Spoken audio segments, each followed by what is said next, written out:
자, 태내기에 관한 설명으로 옳지 않은 것은입니다. 임산부의 연령이 16세 이하이거나 35세 이상일 경우는 태아의 선천성 결함 가능성이 높아질까요? 네, 그렇습니다. 쉽게 생각하시면 돼요. 이것은 너무 어린 나이나 너무 많은 나이에 아이를 출산하게 되면 선천성 결함 가능성이 있다. 자, 정자의 X 염색체와 난자가 만나 XX로 결합하면 여아가 태어납니까? 네, 맞습니다. 우리가 여자의 성염색체는 XX가 되고 남아의 성염색체는 XY가 된다는 것을 알고 있을 겁니다. 다운 증후군은 21번, 21번째 염색체 이상인데요. 그게 하나 더 있는 겁니다. 21번째 염색체가 하나 더 있는 경우 우리가 다운 증후군이라고 합니다. 터너 증후군은 여성에게 나타나는 것입니다. 이거 꼭 아셔야 돼요. 터너 증후군은 여성에게 나타나는 거예요. 그러면 클라인펠터라고 하는 것은 뭡니까? 클라인펠터 증후군은 남성에게 나타나는 겁니다. 클라인펠터 증후군은 남성에게 나타나는 것이다. 이렇게 정리하시면 되는데요. 자, 읽겠습니다. 47개의 염색체래요. 47개의 염색체를 가짐으로 남성에게라고 했습니다. 남성에게 여성적인 성징이 나타나는 것, 이거 터너 증후군이 아니라 클라인펠터로 고쳐야 되겠습니다. 자, 인간의 염색체는 46개가 정상치입니다. 그런데 염색체, 성염색체 마지막에 있는 XY가 남성이잖아요. 말씀드렸죠? 여기에 X가 붙은 겁니다. 계속. 그러면은 염색체 수가 더 늘어나겠죠. 그래서 47개며 남성에게 나타났다 그러면 클라인펠터가 되는 거고요. 그러면 터너는 뭐냐? 터너는 XX죠. 마지막이. 여기에서 이게 하나가 되는 거예요. 그래서 터너 증후군은 46개에서 하나가 빠지니까 45개가 되는 거죠. 이게 바로 터너 증후군이다. 이렇게 보시면 됩니다. 터너 증후군은 45개, 그 다음에 클라인펠터는 47개 이상이 된다. 이렇게 정리하시면 되겠습니다. 일반적으로 여기는 이제 임산부라 했으니까 임신 16주에서 20주는 임신 4, 5개월이 됩니다. 임신 4, 5개월이면 태아의 태동을 느낄 수 있을까요? 당연한 이야기입니다. 4, 5개월이면 태동을 느낄 수 있습니다. 자, 9번의 답을 4번으로 처리하시면 됩니다. 자, 이 문제는 그리 어려운 문제는 아니죠. 여러분들이 충분히 성염색체 증후군이나 상염색체 증후군을 알 수 있으면 풀 수 있는 문제입니다. 굳이 체킹하지 않겠습니다. 자, 10번 들어갑니다. 자, 10번 문제는 다음 학자와 이론 또는 실험을 연결한 건데요. 이런 문제 잘 등장합니다. 10번은 기본적으로 체크해 주시고요. 자, 리겔이라는 학자가 있습니다. 리겔. 피아제를 비판하는 학자 중에 한 사람인데요. 자, 변증법적 추론 모형입니다. 변증법적 추론 모형이어서 인지 발달 이론과 연관성이 있습니다. 인지 발달과 연관성 있는 리겔입니다. 자, 우리가 암기법 별리바라가 있었죠. 별리바라.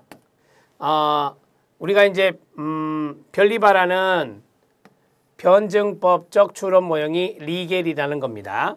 그 다음에 발은 뭐예요? 예, 우리가 문제 발견적 사고라고 하는 것이 있어요. 그게 아를린입니다. 아를린. 그래서 문제 발견적 사고 하면은 아를린, 그 다음에 변증법적 추론 모형 하면 리겔, 이런 식으로 별리바라 이런 식으로 외우자 그랬습니다. 자, 그 다음에 에인즈워드가 있습니다. 1번 맞고요. 에인즈워드 시각절벽 실험이나 시각벼랑 실험이 있습니다. 이거는 이제 지각과 연관성이 있는 거죠. 깊이 지각입니다. 깊이 지각. 깊이 지각과 연관성이 있는 실험을 에인즈워드가 있습니까? 아닙니다. 깁슨과 워커가 있습니다. 여기 잘못 연결됐어요. 깁슨과 워커가 이 시각절벽 실험을 했고요. 그 다음에 낯선 상황 실험이 있습니다. 낯선 상황 실험 아시죠? 애착과 연관성 있는 겁니다. 불안정 애착, 저항 애착, 회피 애착 이런 거, 안전 애착. 자, 이것과 연관성 있는 것은 바로 에인즈워드가 됩니다. 자, 에인즈워드가 되고요. 자, 그러면 지금 2번과 3번이 바뀌어 있네요. 그렇죠? 네. 고전적 조건 형성은 손다이크가 아니라 파블로프죠. 파블로프가 바로 고전적 조건 형성이다. 그러면 손다이크는 뭔데요? 네. 도구적 조건 형성이다. 도구적 조건 형성이다. 이렇게 정리할 수 있겠습니다. 마지막 5번입니다. 각인 이론 하면 생각나요? 거위 실험. 각인 이론은 로렌츠입니다. 각인 이론은 로렌츠가 각인 이론이 되고요. 발테스는 지혜, 모형을 말한 학자죠. 자, 지의 모형을 어떻게 외워요? 사절맥상불, 사절맥상불 이렇게 외우고 있습니다.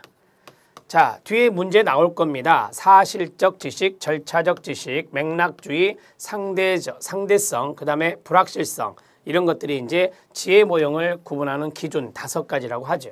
자, 정리해 드렸습니다. 답은 1번이 답이 되겠습니다. 10번 문제 해결했습니다. 11번 문제 들어갑니다. 자, 11번 문제는 다음 설명과 관계 깊은 학자는 누구냐? 학자 문제입니다. 첫 번째 보고 답 나와야 되는데요. 성격은 생물학적인 요인과 개인의 심리, 사회, 문화의 상호작용에 의해서 결정된다라고 했어요. 생물학적인 요인은 대개 심리적인 요소가 들어가는데 사회, 문화 말도 들어갔네요. 아, 그러면 심리사회 이론 찾으시면 돼요. 심리사회 이론이 첫 번째 동그라미 힌트예요. 성장하는 모든 것은 기본 계획이 있다고 합니다. 인간의 행동은 사회적 관심에 대한 욕구나 유능성에 대한 욕구에서 발휘된다. 여기서 중요한 것은 또 사회적 관심이 되죠. 자, 유능성이라고 하는 것은 이제 과업적인 측면이죠. 과업적인 측면 이런 것들이 이제 유능성과 연관성이 있고 긍정적 자아 특질이요. 긍정적 자아 특질과도 관련성이 있겠습니다.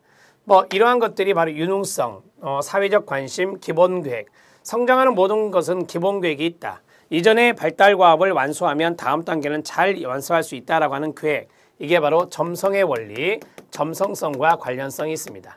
자, 에릭슨이 말한 것 점성성, 에릭슨이 말한 것 심리사회 이론. 답은 2번, 에릭슨이 답이 되겠습니다. 이렇게 정리해 주시고요. 자, 프로이트는 지그문트 프로이트도 있고 안나 프로이트도 있는데 지그문트 프로이트는 정신분석 이론이고 막내딸은 안나 프로이트는 자아방어기제 이론입니다. 융은 분석심리 이론의 학자다. 자, 이론만 적죠. 분석심리 이론의 학자다. 스키너는 조작적 조건화와 연관성이 있습니다. 행동주의 학습 이론의 조작적 조건화입니다. 자, 로저스는 현상학 이론의 학자입니다. 인본주의 학자이면서 현상학 이론의 학자인 로저스입니다. 상담 쪽에서는 인간 중심 모델의 학자이기도 합니다. 자, 11번의 답을 해결했습니다. 2번이 답이 됩니다. 자, 다음으로 12번 문제 들어가도록 하겠습니다.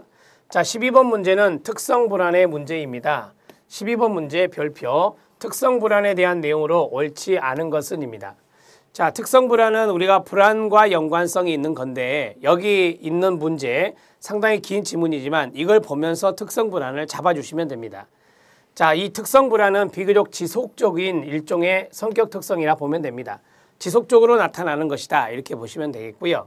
그 다음에 두 번째는 생리적인 각성에 의해서 수반되는 걱정거리라든지 공포라든지 긴장에 의해서 특정 지워지는 감정 형태다. 그래서 우리가 특성 불안 이런 식으로 이야기하긴 하는데요. 여기에 보면 생리적 각성이 수반되는 겁니다.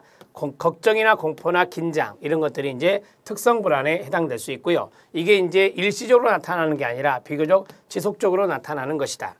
자, 3번을 보면 객관적으로 위협적이지 않은 상황에서도 끌어요. 그것을 위협적으로 지각한다. 자, 객관적으로 봤을 때는 위협적이지 않은데 거기에 대해서 긴장하고 공포감을 느낀다라고 하는 거죠. 위협적으로 지각한다 이 말이에요. 그러면 객관적 위협의 정도에 따라 한 거예요? 아니죠. 객관적 위협에 상관없이 객관적 위협 상태가 아닌데도 불구하고 이 불안감을 가지고 있기 때문에 객관적 위협에 상관없이 상태 불안 반응을 나타내는 행동 경향이다 그래야 돼요. 여기가 틀린 지문입니다. 자, 특성 불안이 높은 사람은요. 위협이 있을 때 더 많은 상황을 불안하게 당연히 느끼겠죠. 위협적인 상황이 아니어도 불안해하는데 위협적인 부분이 있을 때는 더 많은 상황을 불안하게 의식하게 됩니다. 특성 불안이 높은 사람은 현재의 상황을 보다 더 위협적인 것으로 느끼게 되고요. 더 높은 상태 불안 반응을 나타나게 된다. 자, 이 지문이 바로 특성 불안의 내용입니다. 특성 불안 알아놓으시고요. 3번이 답이 되겠습니다. 요점은 이겁니다. 특성 불안은 객관적으로 위협적인 상태가 아님에도 불구하고 이 공포라든지 긴장감이라든지 불안감을 느끼게 되는 것인데요. 이것이 비교적 지속적으로 나타난다는 것이고요.